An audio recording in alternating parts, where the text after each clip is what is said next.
Sekiro Shadows Die Twice is a game about a man who really hates a child. The game was made by From Software, a studio who brought us Dark Souls, Dark Souls 2, and also are preventing George R.R. Martin from ever finishing his books. Countless YouTubers have dedicated years of their lives to pretending to understand From Software games. Today I will highlight the futility of their efforts by proving that you can beat Sekiro without caring about the plot.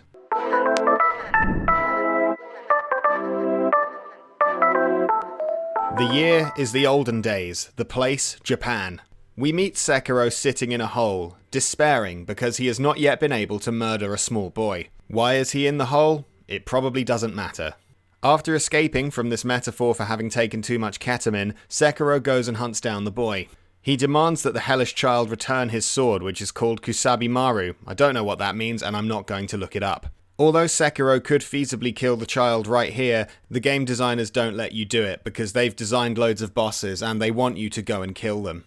The first of these bosses is called Genichiro. It is almost impossible to die to Genichiro. Once you defeat Genichiro, he cuts off your hand, which is not typically how these things go down. In my opinion, Sekiro should have tried to avoid this. Sekiro wakes up in the house of a sculptor.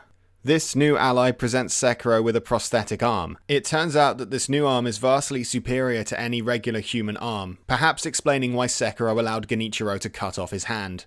After leaving the sculptor's house, Sekiro encounters some incredibly challenging enemies who kill him on sight.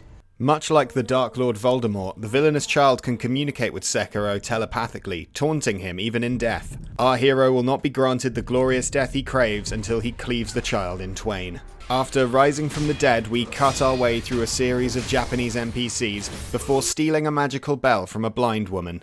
Just up ahead, we encounter the first true boss of the game. Unlike most people, the chained ogre does not like to be set on fire. Stabbing him in the face is also an effective tactic. If I were Lord Farquaad, I would have used either of these methods on Shrek, killing him instantly. Just up ahead, you have to avoid a giant white snake. Every culture around the world has a different understanding of who this giant white snake might represent. After you shank this noodly boy in the eye, you run away into a cave and hide from it before it can vor you. By this point, you have nearly made it to Ash in a castle. You might think that name is strange, but trust me, they're going somewhere with it. As Sekiro nears the castle gates, he discovers this man.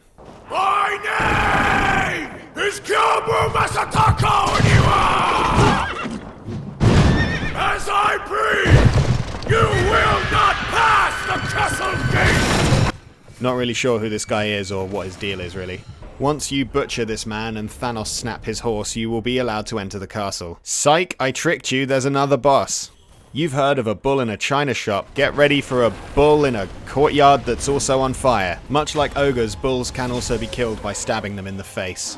At this point, we could proceed on into Ash in a castle, but instead we're going 3 years into the past. Using the magic bell we stole from the old woman, we're going back to when it was the Purge. Here we encounter a shinobi called Hunter, who is the hardest boss in the game. Once Hunter is defeated, we find our father, who is called Owl, which is a stupid name.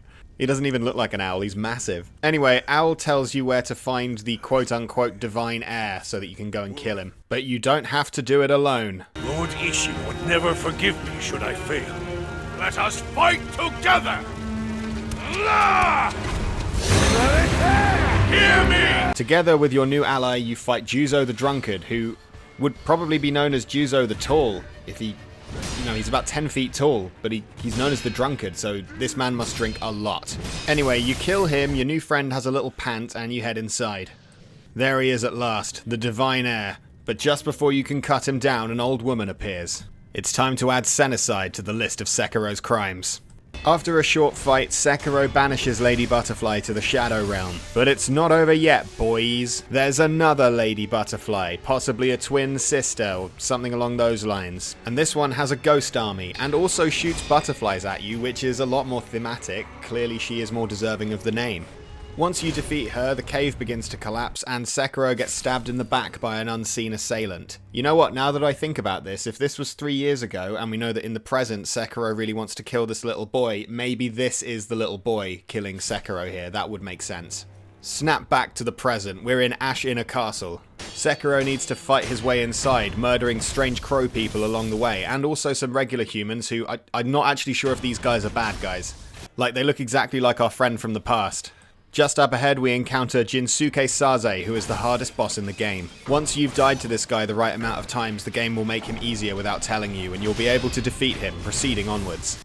And look who's waiting for us at the top of the castle. If it isn't Genichiro, lover of the boy, defender of all that is the boy. He pretends to have 2 health bars just like last time, but he actually has a 3rd phase now where he strips and can shoot lightning. Okay. With his dying words, Genichiro gives you a clue about the end of the game, and then he gets up and runs away. That's the last we'll see of him, I bet. If you think that now that Sekiro has the Divine Child alone, he'll be easy to kill, you would be wrong. Totally, nope, not happening. Turns out the Divine Child is immortal, so you have to go and get a bunch of different stuff. The first thing we need is called the Mortal Blade. Don't let the name fool you, it's for killing things that aren't mortal. To get this sword, we need to travel to a Buddhist temple in the mountains, where the monks have stopped worshipping Buddha and started worshipping grasshoppers, like the ants in A Bug's Life. Inside the temple, there are also these enemies with straw hats, who are impossible to kill. It's okay though, you can just run away from them. Up ahead, you accidentally encounter a boss from Dark Souls 2, but he's pretty easily dispatched by pushing him off a bridge. As he plummets to his death, he shouts the name Robert, which is funny because the man who killed him is actually called Sekiro. He wasn't even close. When we finally reach the top of the mountain, it's time to ring a bell and get transported to the monkey realm. Here we need to slay the great monkeys. See no evil, hear no evil, speak no evil, and teleports behind you. While this area may look like a puzzle, the solution is just to chase the monkeys as fast as you can and kill them when you get close. Thankfully, I'm no stranger to chasing monkeys around with a sword. It's why I'm not allowed in London Zoo anymore. Once the monkeys are all dead, you meet a different, way cooler child who gives you a demon sword. Now that we've got that, it's time for the best part of any FromSoft game. It's a toxic swamp. Thankfully, you only need to kill 1 mini-boss before you can leave the toxic swamp. For now. Her name is Snake Eyes because she's really unlucky. Up ahead, we encounter a man who is presumably a relative of Juzo the Drunkard, and somehow himself has also avoided the nickname The Tall. But he's only a warm-up for the real challenge in this area. Don't let the name fool you. Nobody will miss this guy when he's gone. Wish I could give you some tips for this fight, but there aren't any. You just have to get good. Next up, you just got to speed run through this village and defeat this Skyrim shopkeeper. Then you'll find yourself in front of one of the other important bosses. The corrupted monk may seem intimidating at first, but if you jump on her head like a Goomba and stab her in the face, she will eventually fall. Don't ask me how she was corrupted. I don't know, and I don't care.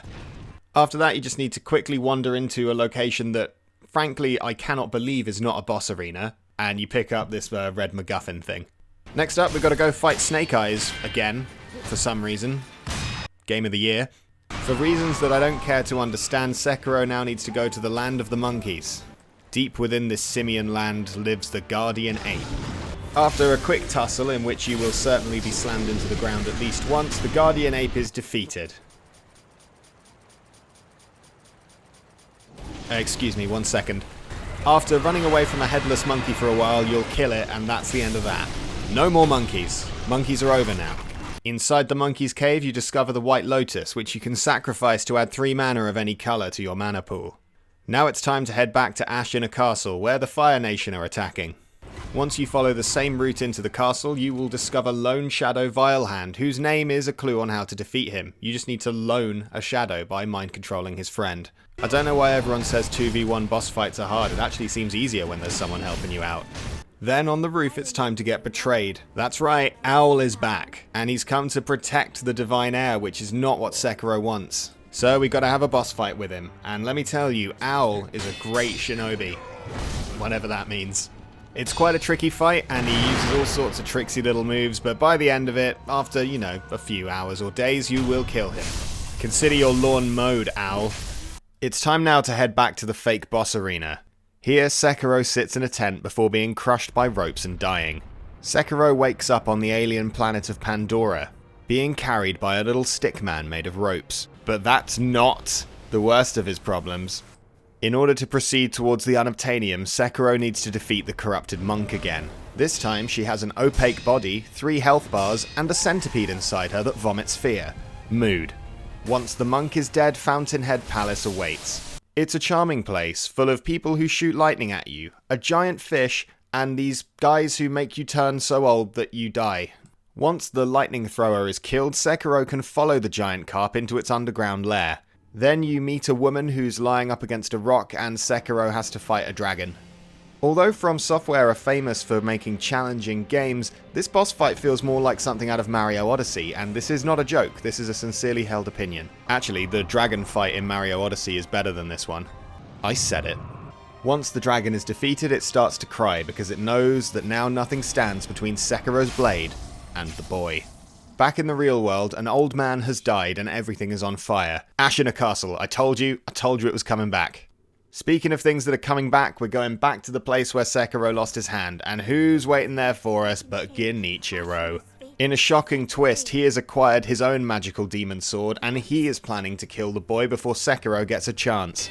Approximately 57 tries later, you will kill Genichiro, but wait, the twist is now. Genichiro has actually been an old man all along. Getting through his first health bar is not too difficult, but once you do that, he gets a spear and a gun. If you manage to get through that phase, he starts shooting lightning at you. But that's not enough to take down Sekiro. He's murdered old women. He's slaughtered monkeys by the dozen. He's not gonna let an old man stand between him and an ancient grudge. With his dying breath, Ishin the Sword Saint tells Sekiro to do what he's wanted to do all along. With the sun softly setting on the Japanese horizon, Sekiro plunges his sword into the ribcage of a small boy. The end. Hey guys, thanks for watching. This might come as a bit of a shock to you, but not everybody who watches my videos is subscribed to the channel.